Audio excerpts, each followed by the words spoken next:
আপনারা ইতিমধ্যে জানেন 2027 সালে ওয়ানডে বিশ্বকাপ হতে চলেছে। এবার সেই ওয়ানডে বিশ্বকাপের যে ভেন্যু 12টা মাঠে খেলা হবে এবং আয়োজন করছে 3টে দেশ মিলে। এক তো রয়েছে দক্ষিণ আফ্রিকা এবং জিম্বাবুয়ের সাথে, আর এবার প্রথমবারের মতো নামিবিয়া বিশ্বকাপের কোনো ম্যাচ আয়োজন করতে চলেছে। কোন কোন স্টেডিয়ামে খেলা হবে সেই নিয়ে আলোচনা করব, তবে তার আগে আমরা এই যে আগামী সিরিজ আসতে চলেছে এবং আগামী যে খেলাগুলো হবে সেই বিষয়গুলো নিয়ে কিছু আলোচনা আপনাদের সঙ্গে করব। বন্ধুরা, আপনারা দেখছেন স্পোর্টস বাংলা এবং এখানে খেলা সংক্রান্ত আলোচনা আমরা করে থাকি, খবরাখবর দিয়ে থাকি, অবশ্যই অথেন্টিক। যারা এখনও পর্যন্ত আমাদের এই চ্যানেলটিকে সাবস্ক্রাইব করেননি, সাবস্ক্রাইব করে আমাদের সঙ্গে জুড়ে থাকবেন। প্রথমেই আসি যেই খবরটায়, সেটা হচ্ছে 48 ঘন্টা আগে ঘোষণা করা হয়েছিল যে জসপ্রীত বুমরা ফিট এবং সে শ্রীলঙ্কায় এই যে 15ই আগস্ট থেকে শুরু হতে চলেছে 2 ম্যাচের টেস্ট সিরিজ, তার প্রথম ম্যাচ শুরু হবে। আর সেই ম্যাচে অবশ্যই 15 জনের যে নাম ঘোষণা হয়েছিল সেই 15 জনে জসপ্রীত বুমরা ছিল, ফিট ঘোষণা হয়ে গিয়েছিল এবং আমরা ভেবেছিলাম যে যাচ্ছে। কিন্তু গতকাল রবিবার জানা গেল যে না, জসপ্রীত বুমরাকে ছাড়পত্র দেওয়া হয়নি।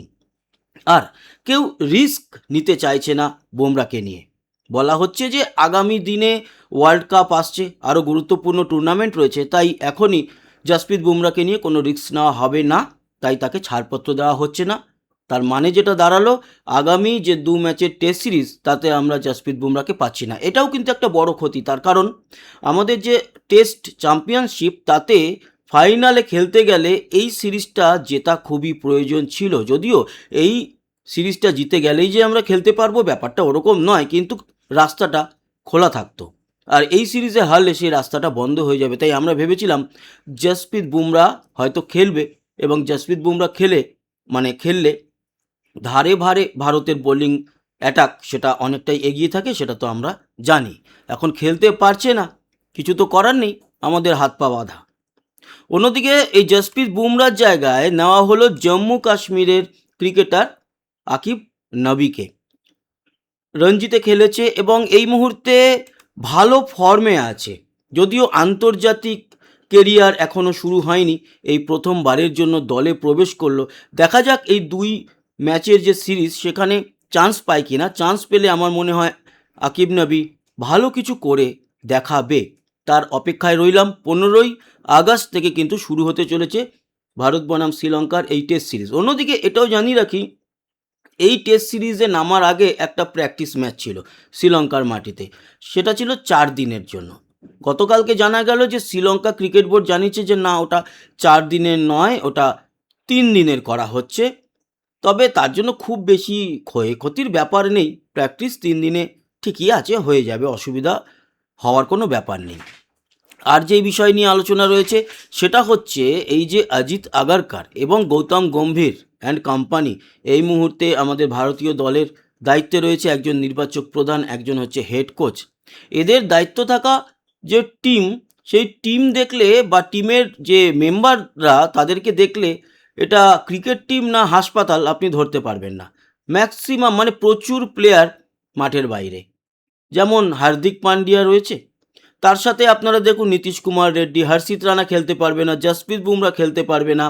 এই পরিস্থিতিতে টালমাটাল একটা অবস্থা চলছে। শোনা যাচ্ছে যে গম্ভীরের নেতৃত্বাধীন যে টিম, সেই কোচিং স্টাফদের মধ্যে যারা ফিজিওথেরাপিস্ট রয়েছে, ট্রেনার রয়েছে, তাদের কয়েকজনের চাকরি যেতে পারে।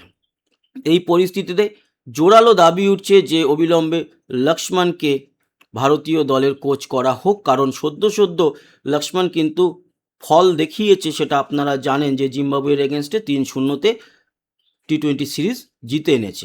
অনেকে হয়তো এই বিষয়টাকে একেবারে হাসির বা মজাক হিসাবে নেবে, কিন্তু ব্যাপারটা ওরকম নয়। ঠিক তার আগেই 2টো সিরিজ টি-20 গৌতম গম্ভীর থাকাকালীন যেভাবে ভারত হেরেছে এবং আয়ারল্যান্ডের সঙ্গে হেরেছে, তাতে জিম্বাবুয়ের সঙ্গে 3-0 জয়টা বড় জয় বলেই এখন মনে হচ্ছে আমাদেরকে। একটা আলোচনা চলছিল, সেটা হচ্ছে বৈভব সূর্যবংশীকে হঠাৎ করে কেন এত কম বয়সে সহ অধিনায়ক করে দেওয়া হলো পূর্বাঞ্চলের। ঈশান কিষান অধিনায়ক সেটা ঠিক আছে, কিন্তু যেখানে দলে রয়েছে মোহাম্মদ শামি, মুকেশ কুমার এরকম সিনিয়র প্লেয়াররা, অভিমন্যু ঈশ্বরন, সেই প্লেয়াররা থাকতে সহকারী অধিনায়ক হঠাৎ করে বৈভব সূর্যবংশী, এতে অনেকে কিন্তু মুখ খুলেছে। যেমন রবিচন্দ্র অশ্বিন বলেছেন এত তাড়াতাড়ি ওকে এই ধরনের দায়িত্ব দেওয়া উচিত নয়, এতে ওর প্রেশার বাড়বে। তবে পূর্বাঞ্চলের যারা সিলেক্টর আছেন তারা বলেছেন আগামী ভবিষ্যতে আমরা বৈভবকে ভারতের অধিনায়ক হিসাবে দেখতে চাই, তাই এখন থেকেই হাতে খড়ি দিলে ও প্রেশার নেওয়াটা শিখবে এবং দায়িত্বশীল হবে। এই জন্যই এই ডিসিশনটা নেওয়া হয়েছে।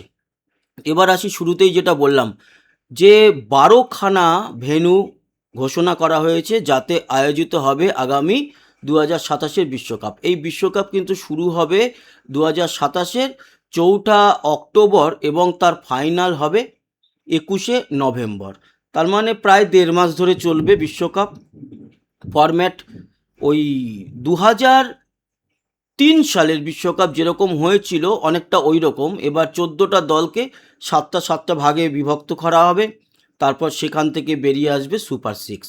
মানে এই 7টা যে দল, গ্রুপ 7টা টিমের থেকে 3টে টপ দল, আর বি গ্রুপে যে 7টা দল তার থেকে 3টে দল, তাদের মধ্যে সুপার 6-এর খেলা হবে। সেখান থেকে 4টে সেমিফাইনালিস্ট টিম হবে, সেখান থেকে ফাইনাল হবে, এই রকম বলা হয়েছে, মানে জানা গেছে। এই যে মাঠগুলো সিলেক্ট করা হয়েছে সেখানে বলে রাখি 2003 সালে ভারত যে ফাইনালে উঠেছিল, সৌরভ গাঙ্গুলি ছিল অধিনায়ক।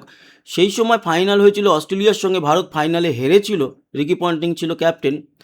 যেই মাঠে খেলা হয়েছিল, ভারতের অভিশপ্ত মাঠ বলা হয়ে থাকে, সেই মাঠেও কিন্তু এবছর খেলা হবে। তবে ফাইনাল হবে কিনা এখনও পর্যন্ত ওই মাঠে জানা যায়নি। জোহানেসবার্গ রয়েছে লিস্টে। তবে সাউথ আফ্রিকার যে 8টা মাঠে খেলা হবে, দেখুন ম্যাক্সিমাম খেলাই আয়োজন হবে সাউথ আফ্রিকায়, কারণ এই 3টে দেশের মধ্যে ঠিকঠাক স্টেডিয়াম সাউথ আফ্রিকাতেই রয়েছে। এই 3টে স্টেডিয়াম ছাড়াও জিম্বাবুয়ের এই 8টা স্টেডিয়াম ছাড়াও জিম্বাবুয়ের 3টে স্টেডিয়ামে এবং নামিবিয়ার একটা স্টেডিয়ামে খেলা হবে।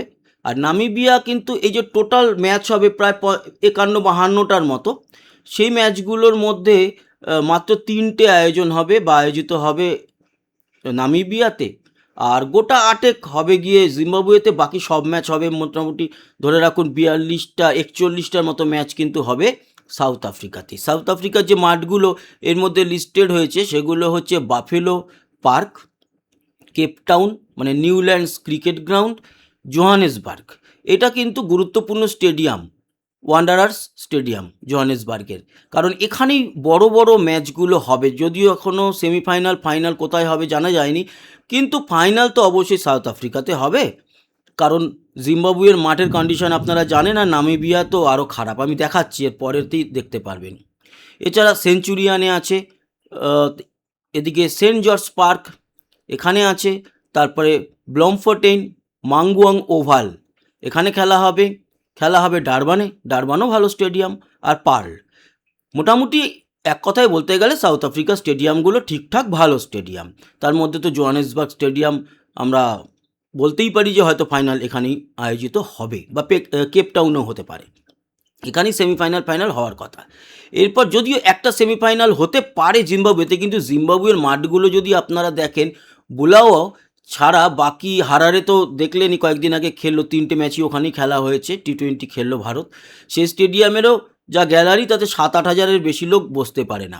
আর ভিক্টোরিয়া ফলসে আমার মনে হয় একেবারে লাস্টের দিকের যে দলগুলো আছে সেই আমরা এখন আর আয়ারল্যান্ডকে লাস্টের দিকের দল বলতে পারি না, তাও যদি ধরেন নেদারল্যান্ড বা এই ধরনের যে একেবারে শেষের দিকে টিম রয়েছে, তারা হয়তো খেলবে এই ভিক্টোরিয়া ফলস। এবার নামিবিয়া নিজের মাঠে খেলবে, এই স্টেডিয়ামেই হয়তো খেলবে। একেবারে গ্যালারি বলতে কিছুই নেই, মাত্র 3-3.5 হাজার দর্শক বসতে পারে। তবে ওই খেলাগুলোতে এর থেকে বেশি দর্শক হবে বলেও মনে হয় না।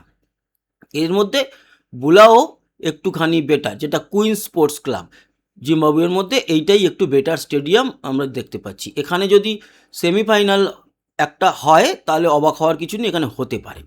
অন্যদিকে যদি না, এই মাঠটার অবস্থা খুব খারাপ ভিক্টোরিয়া ফলস। অন্যদিকে যদি আপনারা দেখেন, নামিবিয়ার একটাই মাঠ, কোনো গ্যালারি নেই, আর 2-3টে এখানে ছোট ছোট বিল্ডিং আছে, প্যাভিলিয়ান, সেখানেই প্লেয়াররা থাকবে। এই মাঠেও আমার মনে হয় বড় কোনো দল খেলবে না, ওই নামিবিয়ার নিজস্ব খেলাই ওখানে হবে। আর এখানে কি আমি এই মাঠে বললাম নামিবিয়া, এখানে জিম্বাবুয়ের খেলা হতে পারে, বা জিম্বাবুয়েও মনে হয় এই মাঠে খেলবে না। নামিবিয়া তো নিজের দেশেই খেলবে 3টে ম্যাচ, এখানে একেবারে ওই লাস্টের দিকের যে দলগুলো সেখানে হয়তো খেলা হবে এই ভিক্টোরিয়া ফলসে।